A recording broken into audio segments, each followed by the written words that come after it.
Rozvoj mesných zajednícok u opštiny Šid, jeden od prioritetov u novej opštinske vlasti.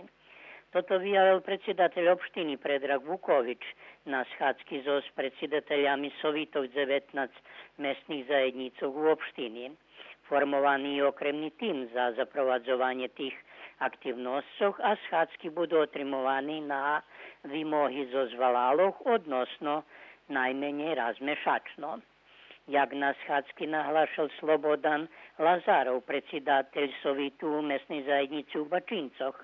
Prioritet ich valala to, co skorej opraviť dráhu pre schotar, trebalo by ju odnosno asfaltovať, ktorá poviazuje mesní zajedníci Privinu glavu i Bikizdol i spoli skracuje dráhu turistom, ktorí pred Šid našťavujú toti valali, a okreme manastiru Privinej glavy, a tiž tak i Sviatej Petky u Berkasove.